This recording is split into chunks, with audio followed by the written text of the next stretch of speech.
Welcome to episode 5 of Fastlane, a JCTV podcast. Myself, Josh Coppernoll, and Adam Coon bring you all the latest from JCTV. Yeah, we have a lot to get to in this episode, Josh, but let's talk about the race that we saw Tuesday night at Kansas Speedway for the Slide Job Racing League MFRD Premier Series. Raced at Kansas, like I mentioned, was a pretty competitive battle all the way to the end. You were not part of that broadcast team, though. Dawson, Allen, and myself called that race as you were out celebrating, I'm sure. But what did you see, before we get to that, what did you see in that race that stuck out to you? I'll tell you what, I didn't watch the full broadcast yet, but I saw bits and pieces, and I'll tell you what, there was a heck of a battle going on. Every time I would turn the race on, I just saw a great battle going on. Blaze McKinney and Jonathan Parker doing a great job for a lot of what I was watching. Just I'll tell you what that battle for the lead all night long always seemed like there was something going on, and it definitely didn't look like a dull moment. No, definitely not. We had a very big incident to start the race. We'll talk to Slide Job league owner William Martin about that a little bit later in this episode. But the podium Tuesday night was Blaze McKinney with the win, like you mentioned. Dylan Parker was second, and Jonathan Parker ended up third. So, Josh, the race was called the Happy Birthday Josh 200. So, how did you celebrate your birthday, and how was it being an old man like yourself?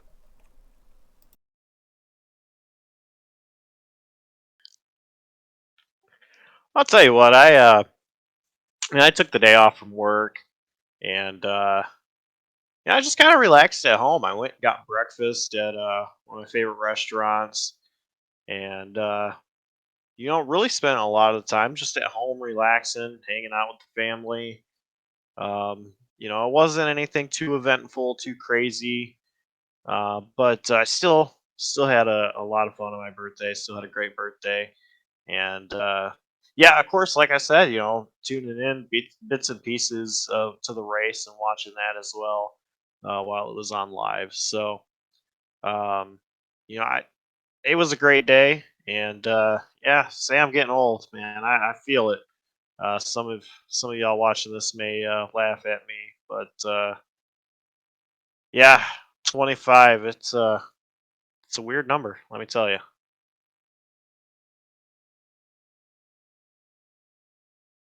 So as we look forward to this next race at New Hampshire Motor Speedway on Tuesday at 8:45 right here on JCTV, you're going to be returning back to the booth for the MFRD Premier Series, Josh. How much are you looking for towards that, and what we're going to see from New Hampshire a little bit Tuesday night?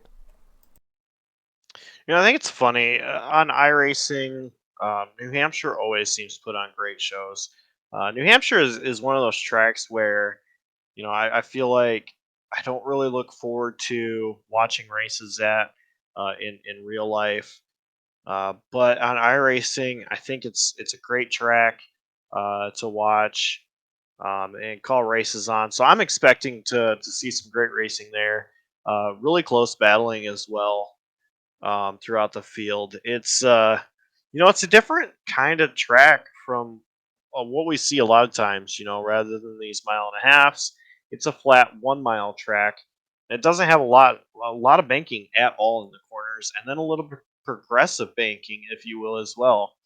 So it's gonna be tough for drivers to really make a lot of passes happen, but I think you're gonna see some close battling as well, and I'm looking forward to it.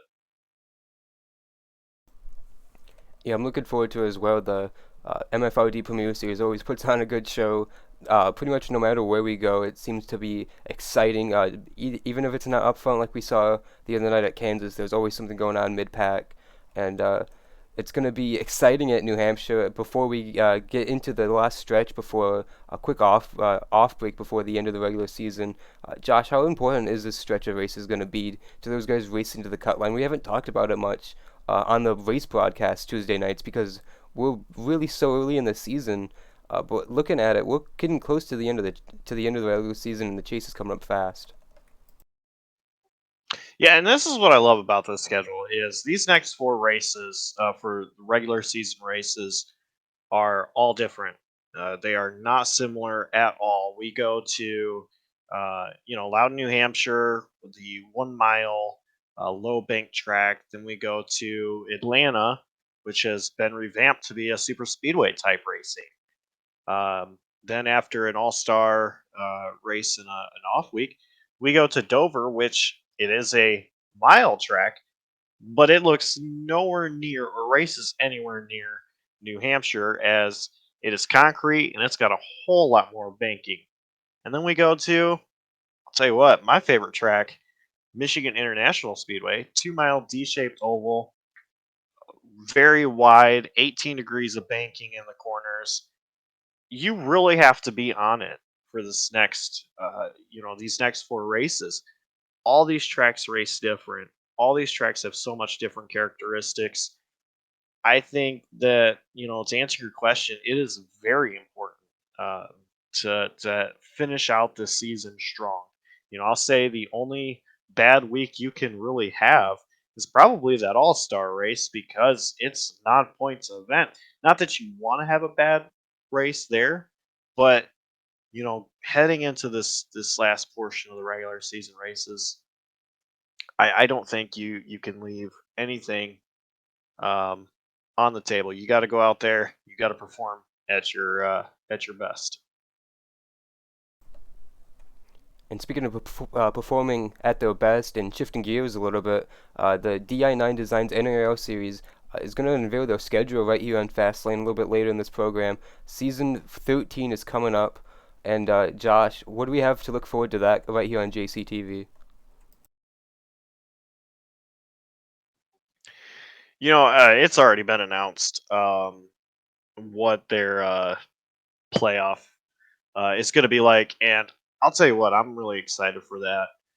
It's a whole different format than what we've ever seen in motorsports before, where it's going to be like March Madness tournament brackets, if you will. It's going to be rather than you against a whole bunch of people each week, it's going to be you against one person. Now, I'm not saying that only two people are going to be on track. You're still going to have a track full of people, but it's going to be you facing off against one other person that you really care about, and the highest finisher moves on to the next week. They stay in the hunt for the championship. And I think to me, that is the biggest thing to look forward to in this upcoming schedule for their next season. And I'm really looking forward to seeing how it can play out. Because, kind of like in today's NASCAR format, once you get into the playoffs, you really can't afford to have a bad race. But if you win, you advance to the next round. There is no in this format here that we're going to see in the DI9 Designs NAOR series. There's no you can have a bad race because you can make up for it the next week. There's no tomorrow. It's get it done today to look forward to next week. Yeah, as you mentioned, it is do or die in the moment. There is no tomorrow when it comes to these four races and the four tracks that have been chosen. We're going to talk to them a little bit later with Josh Arnold about those races that have been selected. And then we're going to see these guys compete in the Fab 14, Elite 8, Final 4, and the title race. And this season 13 NAL style tournament. Josh Arnold also shared with us a mock template of what this point format would have been under last season's schedule. And Josh, pretty interesting names, kind of shocked up there. Little bit different style, like you mentioned, we've never seen in motorsport. So we're all looking forward to it and how it's going to play out this season come chase time.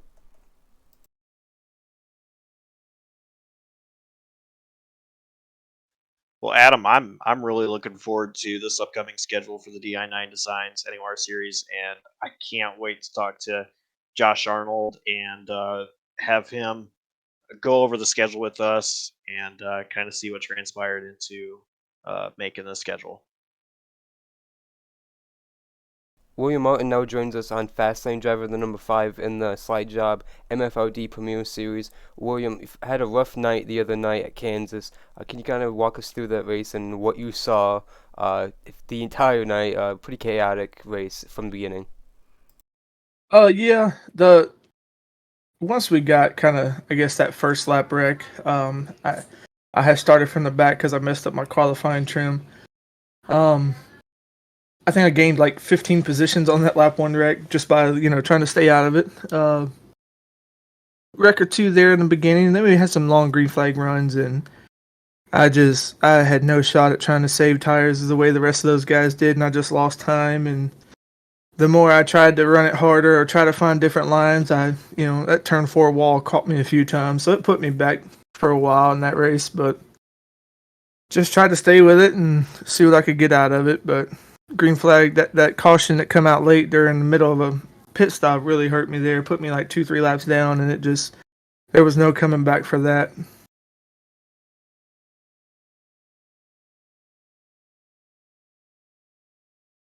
So you've taken a couple of provisionals. This was actually your first race in a full month, as your previous race before that was February 14th, which was at Chicagoland. You actually finished eighth place. So a couple of top 10 finishes, and then that one outside the top 20. Uh, how much to you was that? How much was that a blow to the momentum from the start of the season with a couple of top 10 finishes? Statistically wise, it was definitely a big blow, but my mindset, it doesn't hurt too bad just because I know every time I get behind the steering wheel and jump into one of these races that there's a chance the race is not going to go the way I want it to. And I guess I was probably just a little more on edge due to trying to, not racing for a few weeks and then trying to come back and try to feel like I was still in the rhythm, and I just didn't have the rhythm at first, and I think that's what really hurt me. Trying to run the outside at that track, it's definitely rough, and you got to have your mind on you and your mind on the car at all times, and sometimes I just kind of let my mind wander on other things, and that turn four wall really jumped up and bit me. So I would, like I said, statistically wise, it's a blow, but my mindset moving forward is just try to keep rocking it. Yeah, Josh brought up those top tens you started the season with. What was Daytona and Las Vegas like to kick off the campaign? Um, it wasn't bad. Daytona's Daytona. We all know how Daytona runs. It can either go really good for you or in a half a lap, in your race. So I don't really, I don't try to like harp on a good finish or a bad finish too much with Daytona. Um, Now I think the second race I did Chicagoland. might have been, Yeah. yeah, Chicagoland, and I love Chicagoland. I think only bad thing was I was running second on a really good pit strategy, and I was wrecked, and that killed. Oh, that killed me. But to come back and finish eighth in that race after being wrecked from second, it really boosted me up to know that hey, I can run with some of these guys. I may not be the fastest at every track, but there's some tracks out there that I'm pretty good at.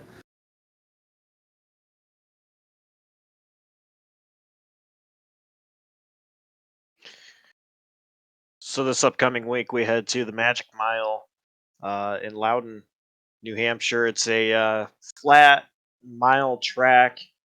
What are your expectations going into that race? Uh, I am terrible at flat tracks, so my expectation is just try to finish. Um, yeah, that's a tough one because I try to pride myself on somebody that can short track race pretty good, but some of the guys in this league, they're just beyond stupid quick at whatever they do, whatever they get behind, and whatever track it is, they're good at. So I guess my expectation would be try to learn as much as I can to try to get better at those flat tracks. Because like I said, flat tracks have not been at all my friend. Well, just after that, in 2 weeks' time, we head to Atlanta. Not flat at all now. What do you have to prepare for that? Do you think it's going to run like we saw at Daytona with a bunch of chaos and a bunch of carnage? Or do you think it's going to get a little strung out? I think it's going to be strung out. I know with Daytona it being the first race of the season, we had some new guys come in. Um, new guys figuring out who they can run around, who they can give room, who they have to lay off of, who they can and can't pinch and things like that. You don't really know going into that first race with a bunch of new guys. And I think that's what caused a lot of the chaos for Daytona. Going to Atlanta now, this is race 6, race 7, something like that. These guys have really got a feel for each other, and I want going back to Kansas. I mean, like I said, yeah, we had chaos at the beginning of the race, and kind of towards the end of that race. But man, we had 2 green flag pit stops, 2 full fuel runs of racing. Before in between all the chaos. So I know like the racing's good. It can be good, and it can be better. But you're always looking for ways to improve. But I think now that the guys know each other and they respect each other a little more, now that it'll definitely put on a good show. Yeah, speaking of putting on a good show, and you brought this up there at the end of that answer, there was a really phenomenal battle up front for the lead towards the end of the race the other night at Kansas. Have you gone back and watched that run for the win, and what are your takeaways from seeing those guys race as hard as they have been for the wins these last couple of weeks? I would say as the owner of the league, because I drive the 5, but I'm also the owner of the league. Seeing those battles and seeing those guys go at it and go at it clean, especially there were clean wins the last couple weeks. So to see guys be able to battle it out and really run hard and be able to push each other, that definitely makes me feel good. I know we've had a couple different winners. Same with Sartaj went back to back with Bristol and COTA, and then we had Dalton at Las Vegas. Parker, Jonathan D. Parker. I mean, we've had a group of people winning. Blaze taking Kansas there. That's what I like seeing. The one guy coming in and dominating every race doesn't really make it too fun for the other guys, things like that. But having different guys win the race, having different battles, having somebody. I know it's tough, but having somebody like Dalton Kilroe lead 71 laps and end up. I know he end up tagging the wall, and it really hurt him, but it just adds a little excitement to the race and things like that. And that's what I love seeing as an owner is seeing the good racing, seeing the really good finishes. Because it was a very close finish, and it was. I think at one point I thought any one of the top 5 guys could have went up there and won that race.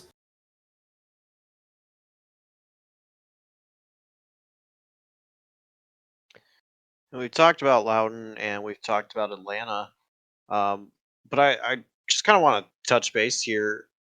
We're getting close to the end of the regular season already. It's been a very quick season to say the least.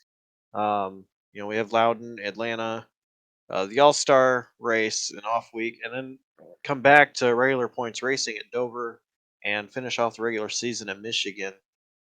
So I'm curious, out of those 4, really, I would say 3 because you kind of threw Loudon out there. Is there really one that you have circled on your calendar that you think would be a really good track to try to get some great momentum before the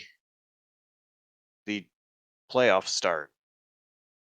But I'm hoping that it's Atlanta. I'm hoping that I can get there, stay clean, and have a good finish.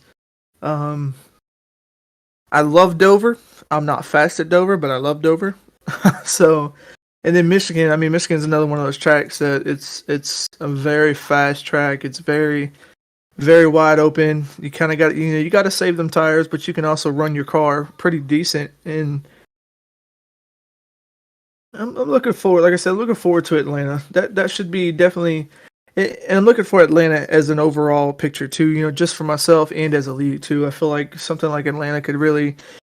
If Atlanta's a great race for myself and for the league, that's really going to set up the rest of the year. Because once we get to the playoffs, boy, that is a scramble of tracks that I'm excited for. So yeah, I'd definitely say Atlanta. 135 laps around wide open Atlanta, bumper to bumper, 5 o'clock traffic at 195 miles an hour. Yeah, it's going to be a blast. Well, Josh brought up the All-Star race momentarily. That's coming up at Concord here in a couple weeks, William. What do you have to look forward to that? I know you said you're not a big fan of flat tracks, but overall, just looking at the league as an owner, how much is the excitement building up for that? I'll say now the All Star race. That's a funny one. Because not a lot. We before the season ever started, we had made the decision to go to Concord with the ARCA cars, which now they're Gen 4. We had already made the decision to use those cars just as kind of like that is our staple of the league throwback race. Because Concord is a track that we ran season 1 back in 2018. This is 5 years ago. And I threw Concord out. There's a very funny story with me in Concord. Back 5 years ago, we were running Concord. That was the first time I had led laps in this league. I was completely dominating the race. Halfway through the race, my internet gave out. I had like half the field lapped at that point. Like, it was a really good race for me. So when we were cutting up, we were trying to find different things to go, like let's do something different. Let's do something off the wall. Let's do something that's going to throw these guys off for a week so they can get back to those last couple races before the playoffs start. Kind of something that some guys can go, all right, this is my reset point. You have an off week after. You kind of got 2 weeks so you can kind of lay off. Then it's, 2 races, then it's playoff time. So we're hoping that something like that, especially, the Gen 4 now is going to be crazy at Concord. There's a lot of excitement building, just on a personal level for me. There's a lot of excitement there, just because what it means, because a lot of the guys don't know the history of the league, where it's come from, the different names it's been through, the amount of people we've seen in and out of the league, and to go back to kind of one of the places it started is definitely a huge interest for me. So I'm very much looking forward to that. Still sticking with the All-Star theme here. Now, we're pretty new here from JCTV into the slide job world, commentating all the races last season and this season as well. I've noticed a theme or a pattern here, at least as of last season and this season, of really doing something unique and out of the box with the All-Star races. Last season there was qualifying with the Legends cars at Bristol. This season talking about ARCA with or the Gen 4 Cup with Concord. Is this just kind of something that you guys like to do, or just trying to get like something different for an all-star race? Yeah, it's something that we kind of want to like throw different at the drivers, kind of challenge them, see who can. Like you said last season, we qualified the Legends cars, run the race in the next gens or whatever. Kind of like, okay, let's see what you can do. Let's see your broadband of driving. Is it just one car? Is it something that this is the only thing you can do and this is why you run, or is it something that you can come into and have a good time with? And it, to us, it makes a lot of sense to challenge guys and throw something different at them. And like you said, we like to do off the wall stuff. I know right now we're actually there's something that we're looking at for next season as a regular points race that is going to kind of be sideways. That people are going to they're really going to have to throw some practice down, because last time I did any practice at that track with the car that we're looking at or whatever, it was definitely not. It was fun, but it wasn't fun. So. But yeah, we definitely try to stick to just having a blast, taking that week and saying, hey, you've done 7-8 races of points battling, of hot heads, high emotions. Now you can kind of take a step back and run for a little fun here with a little, relax. I don't want to say relaxing, because I know guys are going to get out there and race, and that's what we want to see is guys race. But a more kind of laid back racing, not, I have to get this spot because if I don't gain these 2 positions, then I'm going to lose out on these points. It's let's just go out there and let's have a good time. So it's definitely something we like sticking to. And sticking with this topic of the Gen 4 Cup cars that just got released to iRacing this past week with the setup changes made, the SJRL Next Showcase was introduced this past week at Kansas Tuesday night.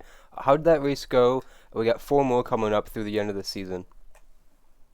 The race went pretty well. It I wasn't at it. I hadn't got home in time for it, but I definitely watched some of it on my way home. In the race, it was a really good race. You definitely see different lines working. Some guys, running the heck out of the bottom. Some guys would fly around the top. And with the horsepower that car now that you have, it definitely showed a different type of racing. Yeah, and I'm excited for the next couple ones. I won't be able to be at them, but I'll definitely be watching because I have things going on at that time. So I'm excited for it. As an admin team, we're excited for it. We want to kind of get an idea of what the guys prefer. Only thing is, we only had I think there was 14, 15 cars show up for it. That's kind of one of the things that we're looking at is if there's not a big showing of them, then it'll kind of deter us a little bit. But like I said, it was just the first one. Not too many guys knew about it. Not too many guys knew what was going on. So we definitely want to see the next couple of weeks what happens with more showing up, things like that. Yeah, absolutely. Other than the participation issues this week, are there plans on expanding this past this 5-race exhibition season? There is. There's definitely talks about it. I'm not going to sit here and say that we're just kind of holding out or nothing. We're definitely already working on next season. With us coming up on the halfway point, we kind of want to get things kind of moving along for next season. So we're having discussions about it. We're getting drivers' input about it. Hey, this racing might be better. Hey, I don't think that racing is going to be so good. Yada yada. I'm really big on listening to anybody's suggestions or ideas, and I'm gonna give you your due diligence to think of it. But I'm gonna look at it from both sides. So, I've always been the guy. I'm gonna ask you questions from both sides. Hey, if you say it's good, then what if this happens? Does it make it better? Does it make it worse? Okay, what if this happens? I think it might make it worse, and try to get ideas, and people really thinking, not just, oh hey, yeah, we should do that. Well, why should we do that? Oh, I don't know. Well, kind of give me some kind of reason why we should do this. So, and that's what I'm hoping that we get out of it. And, we're going to keep those discussions up. We're going to talk to some of those, some more drivers and things like that throughout the rest of this season. And we're definitely going to have something. Either we're going to push harder for what we're doing now, or we're going to push even much harder to make the switch if that switch is to come about.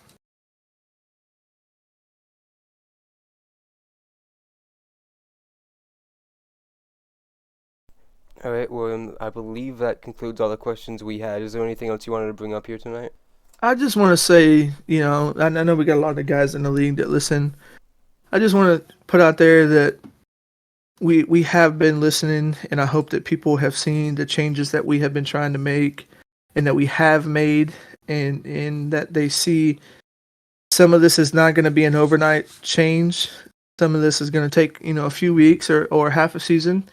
That guys just kind of hold out for us. I know guys get frustrated on the track, in the Discord chat, things like that. I understand people get frustrated 100%, but we are working behind the scenes, and we are doing our best behind the scenes to try to listen to everybody's concerns, everybody's issues, and make the right changes. It may not be the change that you think should be made, but we're definitely discussing and trying to make the best possible decision moving forward for the league. So just work with us. We're doing our best, and I hope that guys stick around and we continue to grow this, and next season's even better. All right, awesome. Thanks for joining us, William. Good luck next week at New Hampshire, and thanks for taking time out of your Thursday night and joining us on Fastlane. Yes, sir. I appreciate you guys. Thank you for having me. Fastlane, A JCTV podcast is sponsored by FACES, the National Craniofacial Association. While we're doing that, I just want to showcase something really quick. I think it might come in handy for some of these guys here tonight, Josh. We'll have to see, but you know, the best way to navigate this track, the brake pedal. It seems to be the best way to navigate any kind of racetrack that involves any kind of cornering, and it's very much going to play a factor tonight as the race gets later in these runs with the tire wear and everything. So we're going to see this big change happen, you know, late in the runs where it's going to be a little bit harder to handle these cars. They're going to have to rely on that brake pedal more, and it's going to be a factor, you know, to try to get on the brakes as best you can and slow it up. So we're going to have to keep our eyes on that for tonight for the field, and how they can manage that as this race continues on. Now up ahead is the 13 Hunter Carson and the 8 of Noah Mayuri. Now Ethan Fonseca Moreno is battling for this third position and what would be second position if he can get to it, with Mark Frimpong right up ahead. But back up front, Sartaj Mann gets ahead of the 13 and he will battle past the 8 yet again. So now that free pass position belongs to the 13 if we were to get a late yellow here.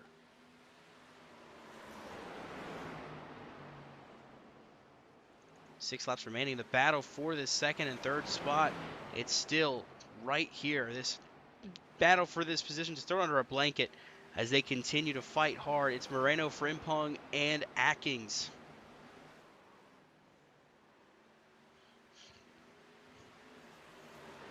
And a caution is going to fly! I believe it's Justin Burnham who just pretty much came to a stop on the apron.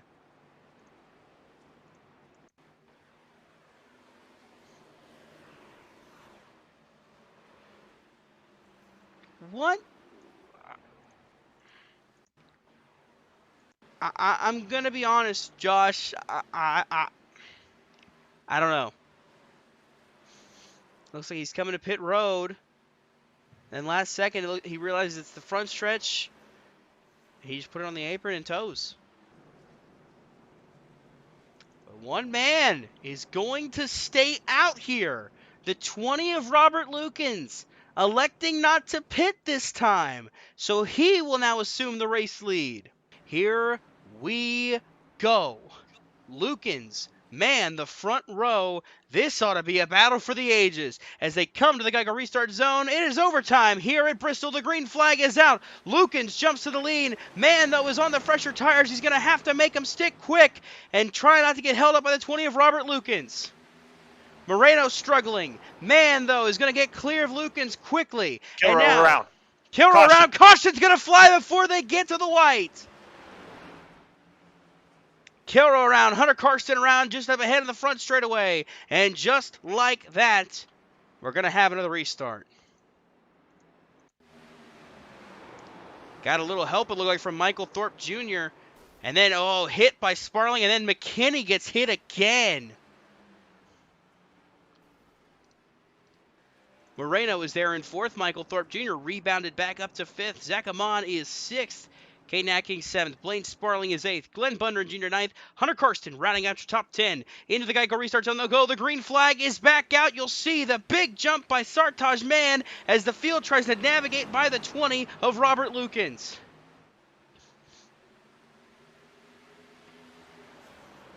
Man leading. Frimpong and Thorpe clear. Frimpong got a shot from Thorpe as they get the white flag. One more lap here at Bristol. Man, going to run this top lane as quick as he can, get the fastest way around the track he can, and he'll head into 3 and 4 for the final time. He's not going to have to worry about a bump and run. He is plenty clear, and Sartaj Mann is going to win here at Bristol as they wreck in the back. A massive accident stacking up the field, shaking up the finishing order. And Ethan Fonseca Moreno winds up junked. He'll finish 9th. We'll take a look back and see what happened, but Sartaj Mann able to have a good enough restart to finish this one out front. You see right there, just contact with Bundren into Kilrow. Sparling hit right there, the 87. Blaze McKinney hits. Noah Mayuri in it. Oh, but McKinney went airborne.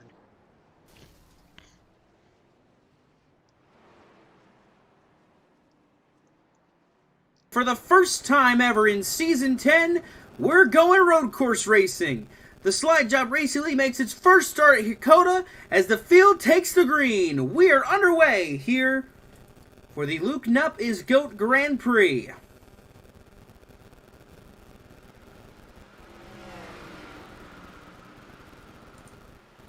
We're going to watch from right here. You see they're already trying to make moves 3 wide. Everybody trying to make a run. Somebody runs wide there in the background. That's Zachary Wareham who runs it wide. That's going to lead him to drop in some spots. But up front, Sartaj Mann maintains the race lead off of pole. And Dylan Parker now under fire from Michael Thorpe Jr. for second. I'll tell you what, I saw 4 wide a couple of times. Those guys took advantage of the new rule, and they went with it, somehow kept it clean. Great job out of everybody there on that start, but what a job by Dylan Parker trying to hold off Michael Thorpe Jr. Thorpe is strong through these S's right now. He's right there on the back of our Dylan Parker. Luke Knupp is right behind him, of course, the namesake of tonight's race, as they head down into turn number 10, heading for that hairpin turn now as you see the field entering into frame here. This is going to be another one of those trouble spots. You see some guys send it in. There you see Michael Thorpe Jr. going to send it in. He moves up into the second spot as the field filters by. Heading down the backstretch now side by side between Thorpe and Parker. What a job by Thorpe. He got sideways there and somehow was able to keep it going straight. I don't know how he managed that. Of course, losing a position and now trying to hold on to the 3rd position, not lose it to Knupp. He needs to set his sights back on Parker if he wants a chance at that lead quickly. As they head down the front straightaway, heading for that little restart area right there, you see a huge launch out of Zach Amon, but immediately going to get passed up by everybody else. Green flag back in the air. You see there, they're already trying to force it 3 wide. Knupp well overdrove the corner. Zachary Wareham drives in as well. You see there the 12 into the side of some other drivers there. You see a spin out back as well. Caution's going to fly. Looked like Blaze McKinney went around. Indeed, he did. And just like that, we have our second caution. And Josh, you mentioned it earlier too. It's all about, what happens on this stack up on this restart. And that's what we saw as everybody fanned out to make moves. You'd see right here, Zachary Wareham pops up, hits Noah Mayeri, and around goes Blaze McKinney in front of Pacheco, Atkins, and Sparling. And that was enough to bring out a caution here for the second time. I'll be honest, I am a little surprised to see that happen. Sartaj Mann was blocking that inside line. This is going to allow Parker with the shallower exit. Mann with the advantage right now.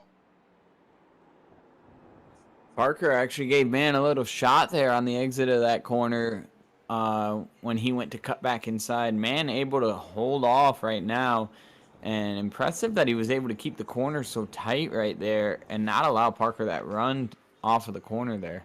You saw tire smoke out of the 3. He was locking it up there trying to make that corner, but he was able to get a run. Here he comes yet again to the back of Sartaj Mann as they make their way through 18 into the final 2 corners. Dylan Parker going to try to set it up here and make a move. As we hit the corners this time, we'll hit the line and get the white flag. It'll be one more lap here at COTA.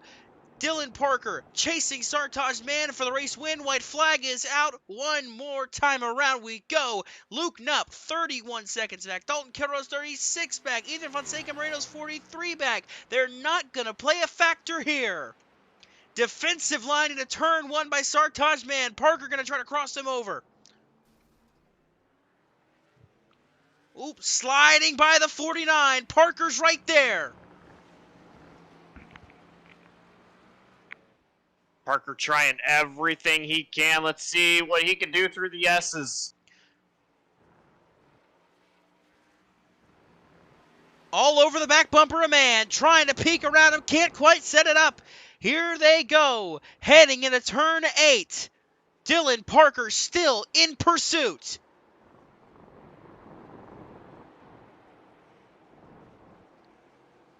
And we're getting ready to come to the section of track where we've seen Parker be better.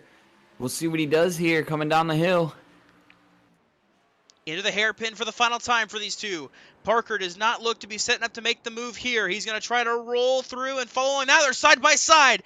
He's got it to the driver's left. Man's going to have to try to block. Indeed, he does. Dylan Parker going to peek to the right. Now back to the left. Man still blocking like crazy as they head down for turn 12. Someone's got to give. Man's trying to pinch him up top, not allow him to get a good corner. Parker's going to send it in. There's going to be contact made. Oh, Sartaj Man's going to save it. Parker's going to fight to save it as well. Parker, though, losing time. That's all Sartaj is possibly going to need here as we come through these final set of corners.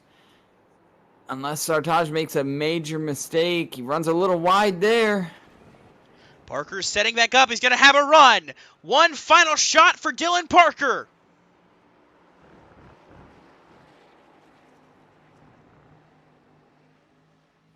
His last opportunity is going to be the final corner if he's close enough.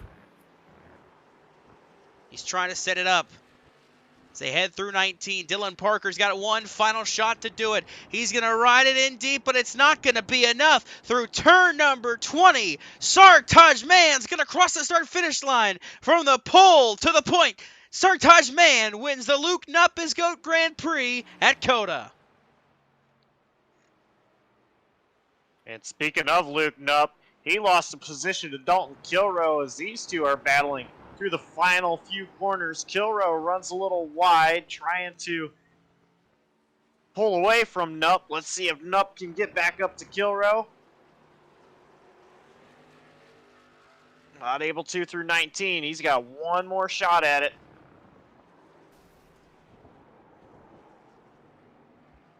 Not going to be enough. Dalton Kilrow will take third. Luke Nupp, P4 here at COTA. Taking the podium. You got to look back really quick and see what happened to this number 29 all by himself.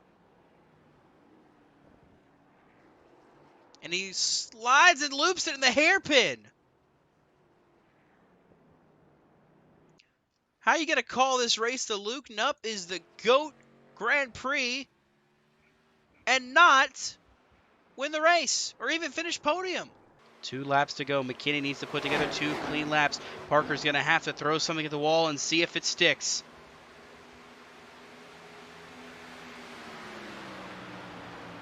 Still just about 0.4 of a second is the gap. You see Parker able to get so much later, pushing as hard as he can there in the background. But it's not enough right now as they're going to hit the stripe this time. The white flag is out. 1 lap to go here at Kansas. Blaze McKinney looking for career win number 1. Dylan Parker looking for win number 1 on the season. Jonathan Parker sat 3rd. Dane Cruz sat 4th. Caden Atkins a rebound up to 5th. But heading down to turns 3 and 4 for the final time here tonight. Dylan Parker's going to try to ship it in, see if he can't make it stick on the bottom. It's just not going to be enough. Out of turn 4, for the first time in his career, Blaze McKinney is a winner in the Slide Job Racing League. He takes the victory here at Kansas.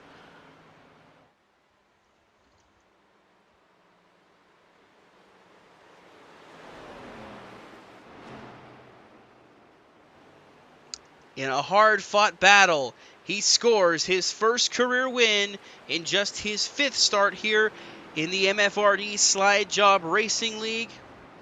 The 87 of Blaze McKinney finds victory lane.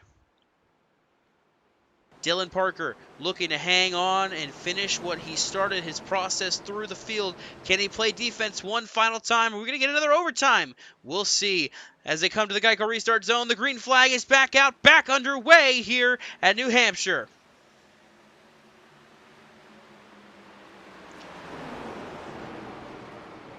Atkins still hanging out to the outside.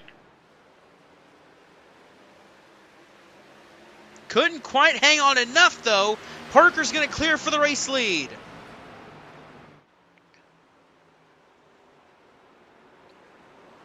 And as they come through 3 and 4, Dylan Parker is going to take the white flag this time by. This will do it. One final lap here at New Hampshire. Does Atkins have anything for Parker?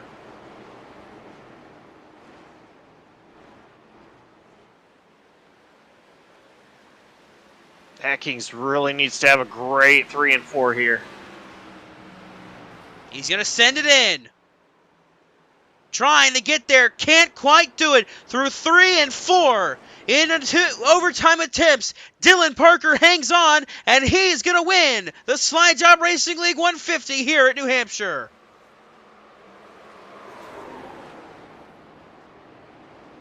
He'll slide through turn 1, hit the outside wall. But Dylan Parker makes this race impressive. You know, just amazing driving from that 3 car, moving his way through the field the way he did, doing what he needed to do, and scoring the victory here tonight. A very entertaining run to the checkered flag for Dylan Parker, who continues to spin, hitting the inside wall now.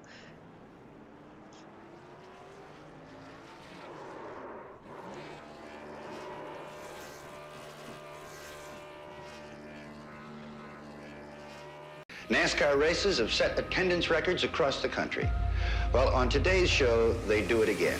At Michigan International Speedway, names like Bobby Isaac, Richard Petty, David Pearson, the Allison brothers, Pete Hamilton, plus many, many others.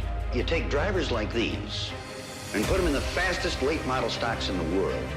Turn them loose on a wide, smooth 2-mile oval, and you suddenly have all the ingredients for a great race. And such was the case with the last go-around at Michigan International Speedway.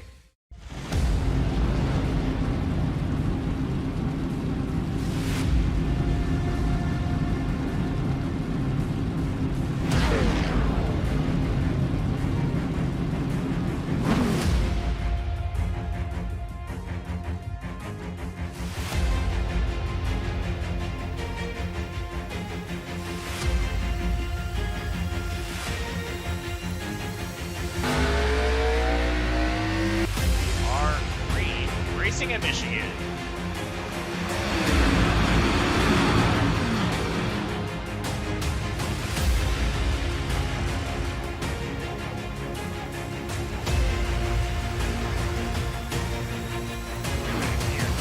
All these cars.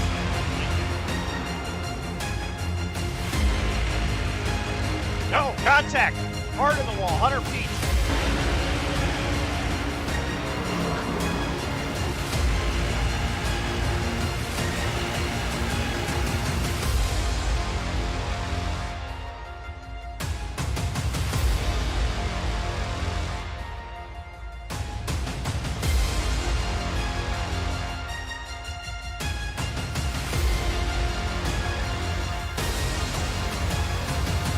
Probably 7th or 8th position, and now he's up here battling for the lead. We're going to be 3 wide for the lead.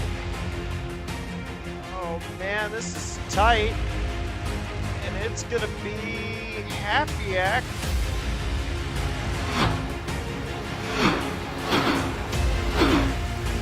Here, side by side once again.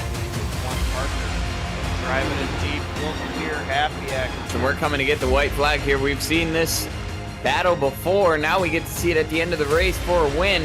Who wants it more, Chris Wright or Jonathan Parker? Jonathan Parker leads it at the white, but the white flag is out. Let's see who's going to win this race.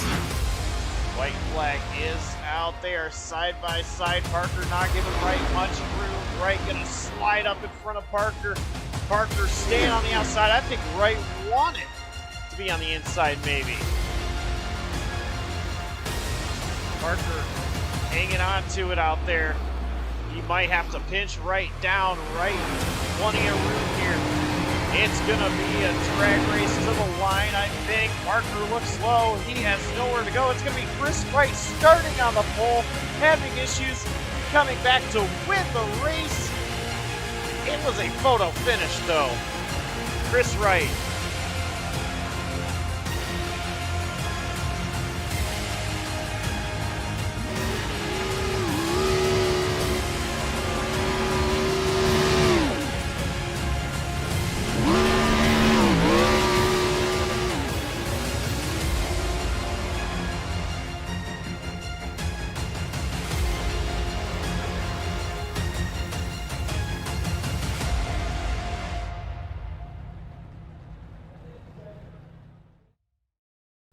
It's time for Week 5 of JCTV Picks, but first we got to look at the results from Phoenix on Sunday.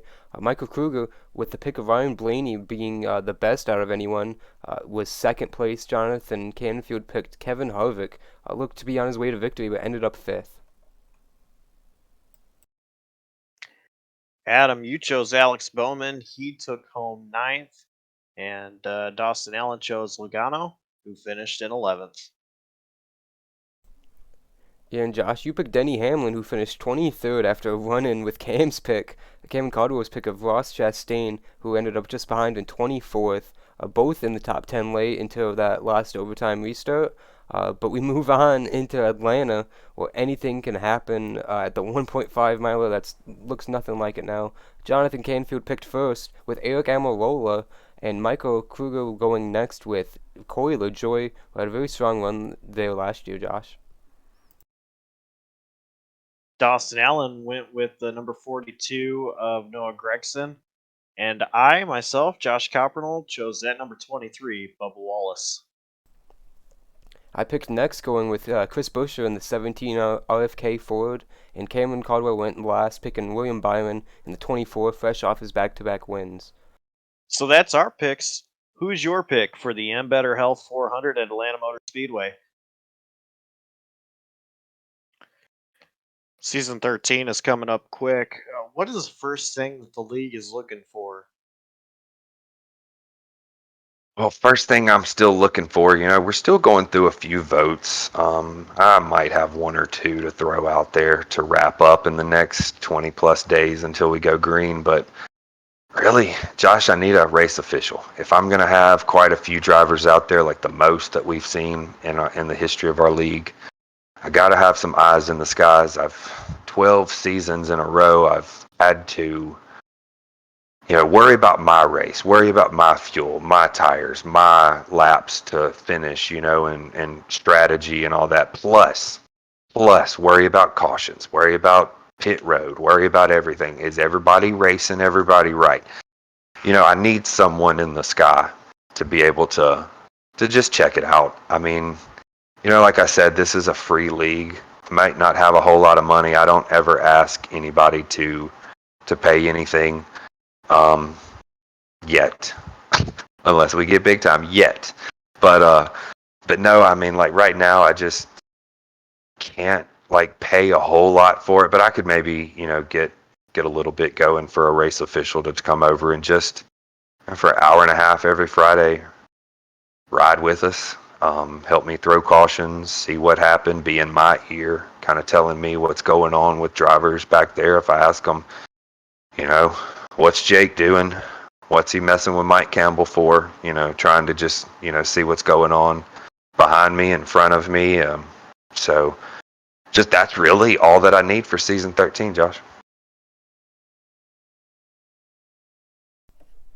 The first thing I wanted to bring up for season 13 is going to be the start time. We're going to be starting a little bit earlier in the nights on Friday nights for this upcoming season. Can you explain a little bit more about when the green flag's going to fly this upcoming season? Yeah, green flag's going to go up about anywhere from, depending on last year when you joined, 30 to 40 minutes, maybe earlier. We have guys on the East Coast, West Coast, in between, so it's really hard to worry about 4 time zones. And you've got last year, yes, we had some double headers, long races with cautions. Martinsville, I'm looking at you. Just times where our East Coast brethren got out of here, got out of the track midnight. Some of them had to work the next morning, even on a Saturday. So really just trying to boost that back.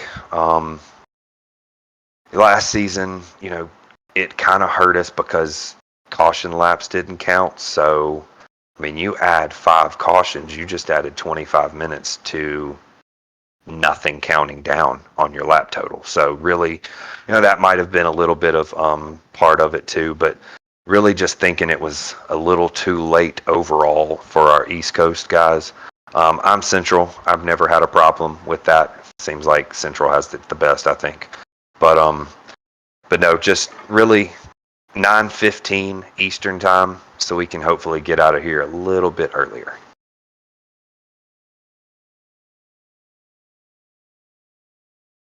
So for season 13, we have driver's rules agreement. Can you tell us a little bit about that? Yeah. Hey, look. I don't like making a whole bunch of rules where you have to go and research, and it's like section C, number B, number 2, point number 2 to get like the NASCAR rule book where they come out with all those letters. No, I just want to put something in Discord where the drivers will have to acknowledge the agreement to be able to come out on the track. Just because we have a lot of people and no official right now, I gotta have some kind of semblance of a little bit of rules. It's not going to be crazy. It's just going to be like a code of conduct. What I'm sorry about that. What you are expected to do while you're on a racetrack, what you're expected to do when you're in Discord, what you're expected to do on pit road. Because, a lot of leagues I see out there, it looks like chaos on pit road when you're watching the streams. But I want ours to be, noticeable where it's good for the stream. Everybody's in a straight line. I want it to look like somewhat it does on Sunday.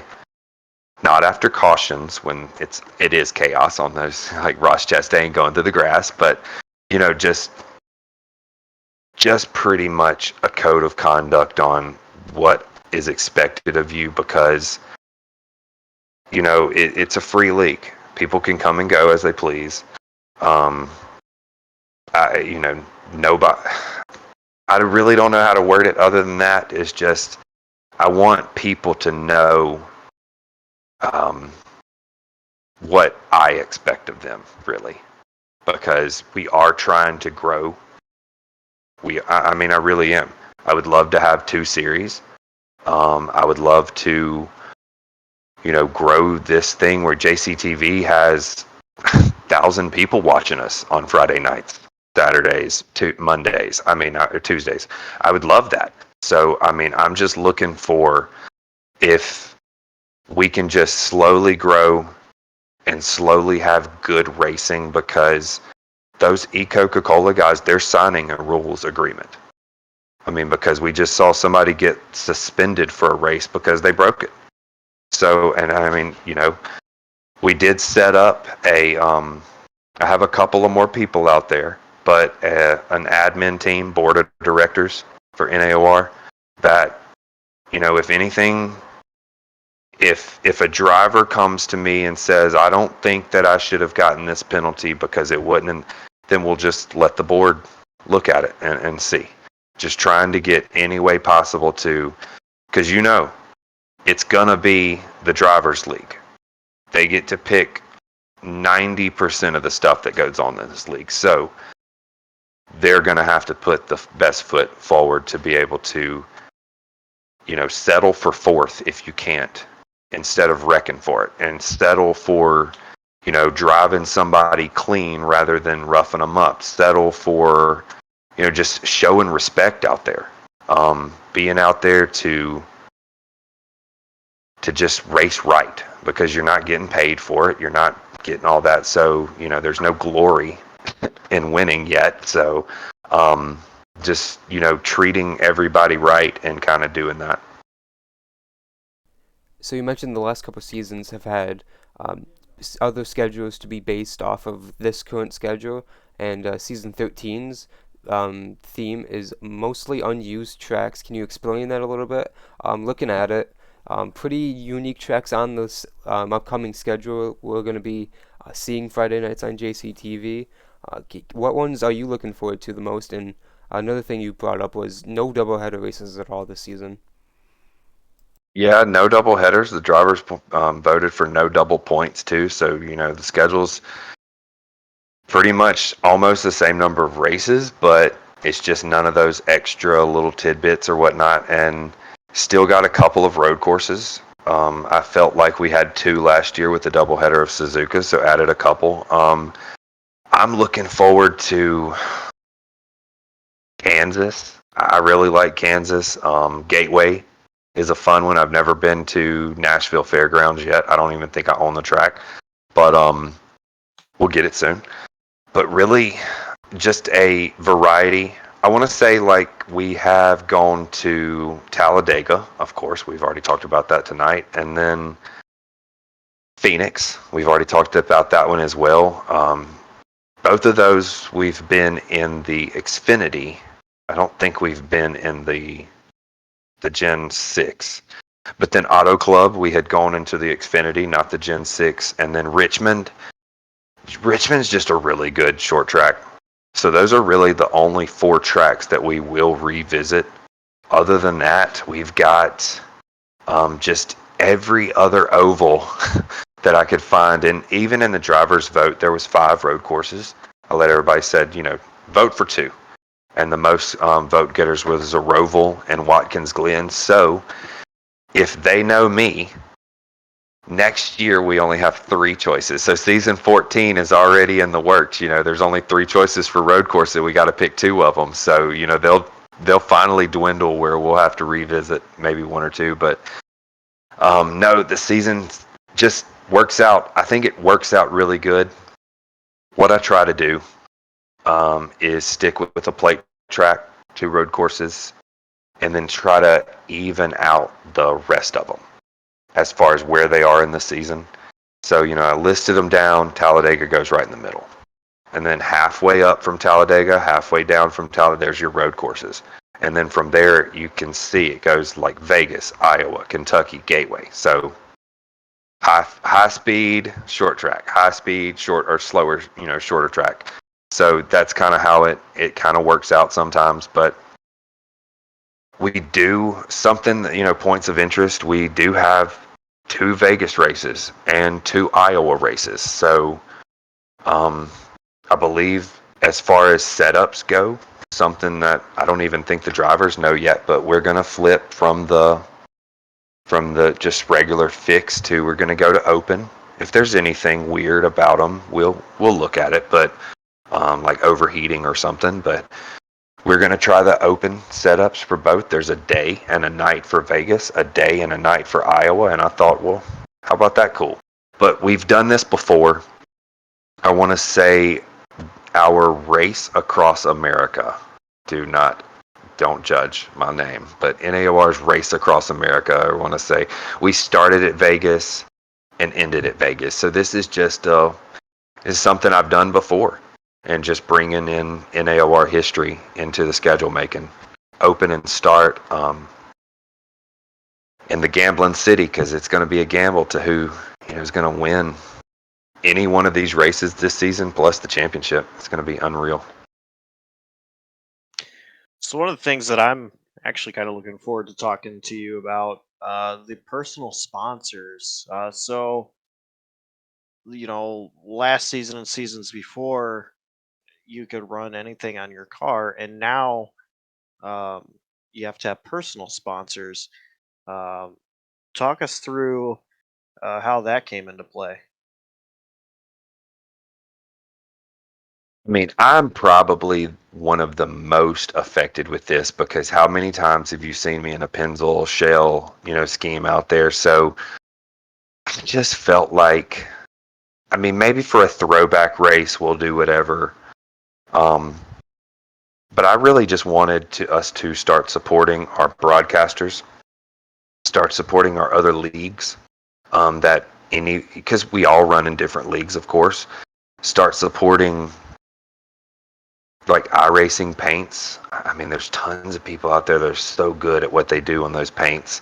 I'm a beginner. I'm not going to be running any JPA paint schemes, I promise. But, iRacing teams. There's some people out there that have their team scheduled. And I want to say Zachary Wareham in that group, have their team that they ran at Suzuka.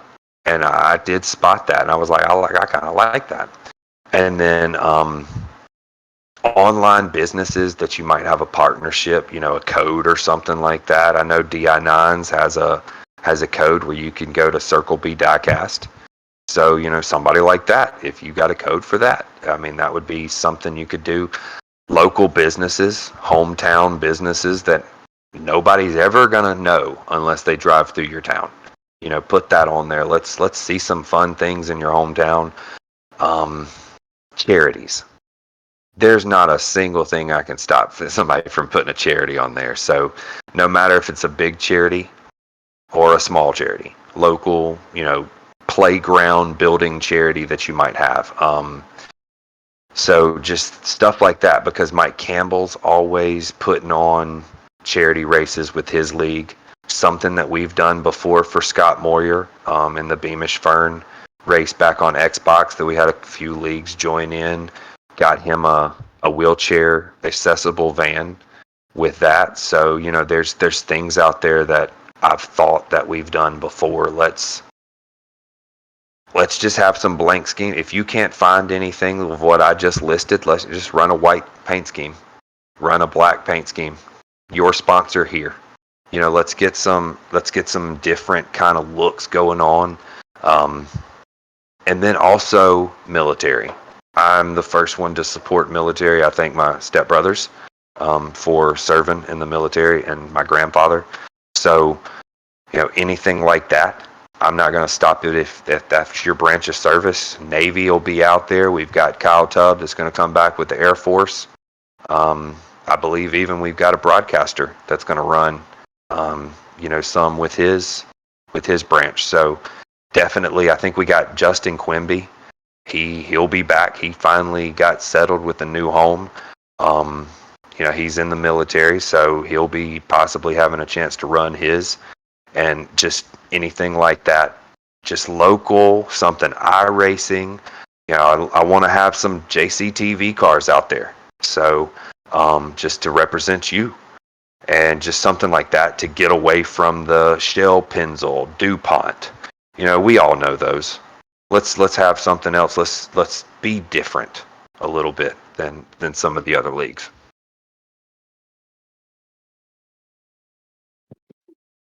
This was mainly driver request, and of course it was voted on. So I think it passed. But Lucky Dogs was something that if you got caught a lap down last year, it was tough. I mean, you had to hope that everybody pitted so you could get the wave around. You're starting the next one on old tires. You're out of it without another caution to catch up. So, just getting that, and Lucky Dog having a chance to get back, because there's some good people. It's tough to stay on the lead lap when you've got Jonathan Parker, Chris Wright, Nick Hapiak coming down coming behind quick. So, that just, and adding the caution laps. So once again, kind of shorten the race maybe a little bit. Like I said, 5 cautions would be like 25 extra minutes. That's unacceptable. And then, one of the reasons I need that official is these choose cone. The drivers voted for choose cone this season, and I don't know how I'm going to do it. I've got an idea. Cam over on Saturday night has one of the better ones that I've seen, one of the better ways to get that done, which it's just like NASCAR, except I've seen penalties handed out because that official is sitting there watching them. So really just giving the drivers different options. We're probably going to be back up for a vote next season. Might stay the same, but just really putting it in the drivers' hands. They wanted Lucky Dogs back. They wanted cautions, laps to count. They wanted the choose cone, so it is my job to implement it. Whatever they want, they get. So, hashtag your league. Next thing I want to bring up is the points. Not only the points format, but some of the bonus points that you can earn as well. This season is going to be using an ARCA style points. So, the winner gets 43. Second place gets 42, so it's going to keep things really close. And it looks like the bonus points is where you can try to gain on your opponent. So talk us through how that one came into play. Given options, once again, driver vote. It's sitting there in season 13 polling as our vote number 6, the point standings. I just give them a few options and they pick it. It was close. I will not lie, it was super close. Now, Indy, 50, 40, 35, 32, on down to 5 or whatnot. It got 4 votes. NASCAR advanced to the second vote. You know how NASCAR's is, just easy peasy with a few extra for the winner. F1 was 1 vote away from advancing, and only the top 10 gets points. That would be tough. Not for me, I'm league leader in top 10s, but other people, that would be real tough to race for an hour and a half, and you come out with 0 points for finishing 11th. That's rough. But ARCA, like you said, the winner doesn't get but 1 extra point than second place. So you're looking at Chris Wright last season with all those wins. He gained a lot of those points just by 5, 6 extra points over second. Well, this season, that's gone. So, and we've never really had where, just win and you're in. It's always about point standings. So you've got to show up every week. You've got to do what you can to get the best finish, even if it's on the last lap passing 2 people. You've got to get every point you can coming up. But also in the voting, nobody really liked it, which that's fun. Only 3 people. Let's see who the fun 3 people were. Rodney, Pacey, and Jake are my new favorite drivers. It was something custom that I come up with. It was like an 8 to 6 point difference, something like winner 100, 92, 86, 80, 74, 68, and just like -6 on down. So it kind of like a different point standing than what we normally see. But ultimately, vote number 7 came about, and 18 to 5. I mean, not as many votes as I wanted, but to have on there. But the ARCA did win. So next year, I mean, you finished 3rd. You only lost to the leader by 2 points. And then, like you said about the bonus points, last season was, I think you got 5 bonus points for leading the most laps, which is huge. Huge last season. So 1 point for a lap led this season, and then 1 point for the most. So, I mean, look at Atlanta in NASCAR. Joey Logano, he would have gotten 3 more extra points than second place. So, like, that's how to look at it. Somebody could dominate the race, lead every single lap, and only outscore your closest competitor by 3. I think that's pretty big. So that's going to tighten those points standing up. Somebody could win 3 or 4 races and have a chance to still not even be in the top 5 in points because they had quite a few bad ones. So really just looking at something different compared to last season. Last year was based on NASCAR points, so not too different, but not a whole lot of extra for the winner coming up this season.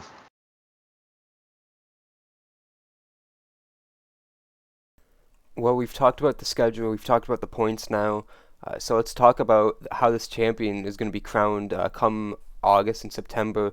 It's going to be kind of like the NCAA championship tournament, where we're going to start off with the Fab 14 at Auto Club, moved to the Elite 8 at Richmond, and then, like you mentioned, we're turning at Iowa for the Final 4, and the title race is going to be at Las Vegas. Can you walk us through this format, how this came into play? Obviously, other than the vote, where did it spawn from to be in consideration for this season? And how do you think these 4 races are going to play once we get through Homestead to end the regular season? We'll really know who is in the the highlighted spot of who has a shot if you can, depending on who does good, just the first 2 races of the season, Vegas and Iowa, because coincidentally those are the last 2 races of the season, Iowa and then back to Vegas. So they're like kind of flipped. But I have no idea. I mean, anybody can update it. I kind of went through, and I'm not sure if you see it on the screen, but I used season 12 point standings to show everybody what it would look like for season 13. So I mean, top two at the end of last season was Chris Wright, Hapiak. If you're at the end, top two at the end of the regular season, you're safe. You're in the Fab 14, but then you're also automatically in the Elite 8. So the next 6 drivers to come to the Elite 8 will all be racing at Auto Club against only one driver. I mean, there's going to be 25, 30 drivers on the racetrack. You only have to beat one. I mean, technically, if they get terminal damage on turn 1, lap 1, you're just cruising around. You're not doing anything crazy the rest of the race. You're just riding on the apron, 100 miles an hour, just to finish a thing. You know, that's how you can win. Looking back, I had a championship race where it was me versus Peach, Hunter Peach. Y'all all know him. And it was Auto Club. And I just rode around him. I think he was 2 points behind me in the standings. I rode around him all night. If he went, I went. If he was slow, I was slow. And I finished 1 spot ahead of him. Exactly what I wanted to do. And I won a championship because of it. So that's kind of the play. You have no worry about anybody else. Winning the race, automatically you beat them. But you just have to beat that one guy. So looking at it would have been like really good matchup between some early run speed, Kenneth Cheney versus late run speed, Jose Ruiz in round 1. Then Donnie Knight, who came on strong, and then somebody who actually ran very good at Michigan was John Osborne in the 81. And then the next round, Mike Campbell versus Hunter Peach. Mike Campbell has a shot. He got quite a few top 10s there. And, I mean, Hunter Peach at Michigan got taken out with me on lap 6 or 13 or something. But then I'm getting upset. I went in as the 3rd seed in this tournament based on last year, and I have to race Braden Holt. It's like a Cinderella story. 14th seed coming through, beating the 3. The next one is going to be drivers with a little personal rivalry. You've seen them made contact before, but Cole Snyder and Andrew Chapman.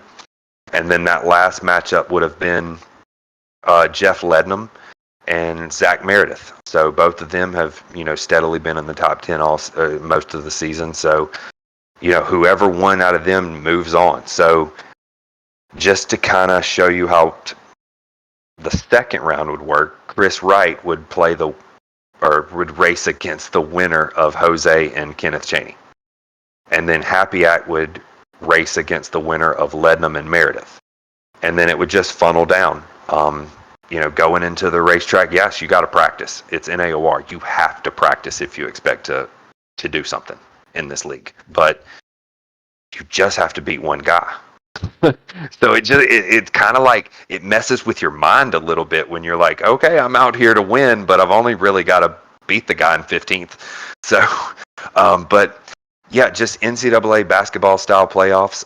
I think we might call it the gauntlet towards the end of the season because that's what it's going to be. It's going to be a gauntlet to see who comes out of that.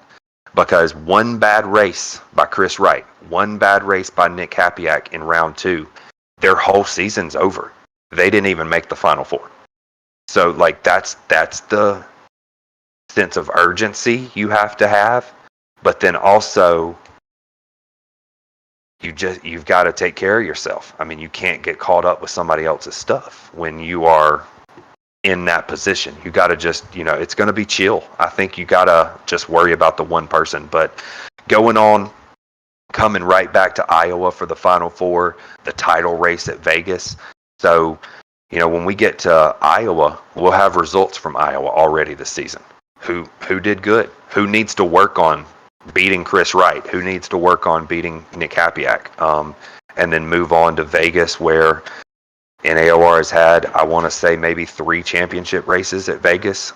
So this might be number 4 out of 13 races or 13 seasons. So really just, Vegas feels like one of the NAOR homes. I know Talladega would be considered my stomping grounds, in Atlanta, because I swear that's where most of my wins come from. And then before the super speedway at Atlanta. But then Michigan, that's where Nick Hapiak, and then Pocono with Cole Snyder. We all got our little hometowns, but man, I just really feel like NAOR's hometown is Vegas because it's always one of the better tracks. 2 and 3 wide racing, nonstop action there through the tri-oval, and it's just, bumps in turn 1 and 2 that mess you up. There's so much character in it, and I just really think that's a very good way to describe NAOR. There's a lot of character here. There's some speed. There's some bumpy roads sometimes, but we are there to have fun, race 2 and 3 wide, and just crown a champion. It's hard. I've been there. I've lost championships in this league before. Any way you can. I mean, and hey, I've had to battle up against Nick Hapiak the whole time. So, this is going to be another one, another barn burner. I think this is a really cool format to try to name a champion, and different. Like even people don't like the NCAA tournament because some of the smaller schools are there beating up the Kentuckys and Kansas and stuff like that. But that's what makes it special. So, I can do everything right in the regular season and grab that 3rd spot and get matched up against somebody like Brayton Holt who can literally race circles around me. So, anybody is up for defeat in these things. So just a different, keep everybody interactive with the season and the championship, and hopefully bring some just unbelievable races to JCTV.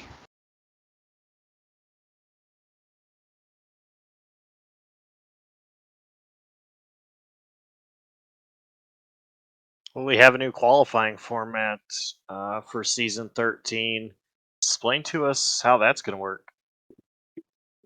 Well, we have 50 drivers on the roster, and I'm only going to let 43 race. So it will be, if we ever have 44 or more show up, which, I hope we do, but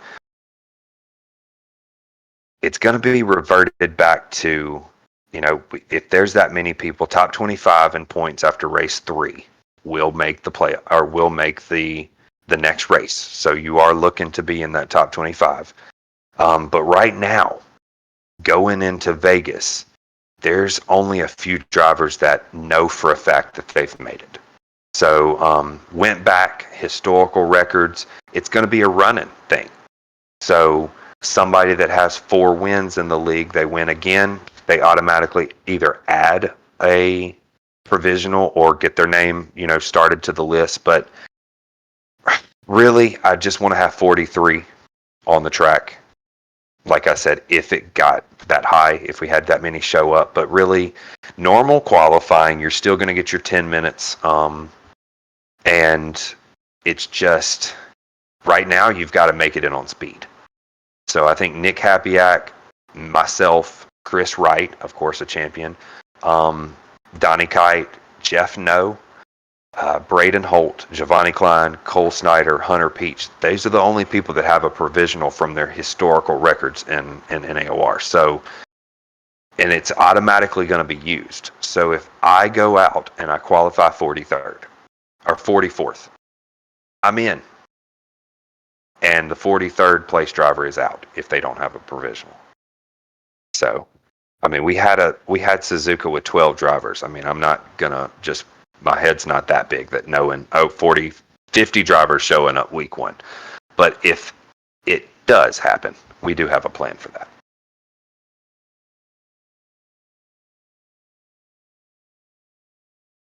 I look forward to getting this season started. Last season was a joy to go back and watch those races here. Josh, Adam, Dawson, Jonathan, everybody, pitching in to make our league look good. And I really appreciate that. I really appreciate you. And then, the ITPN report, fast lane, whatever we got to do to promote your stuff, just let us know. I know my drivers really enjoy JCTV, so I'm just looking forward to a new season.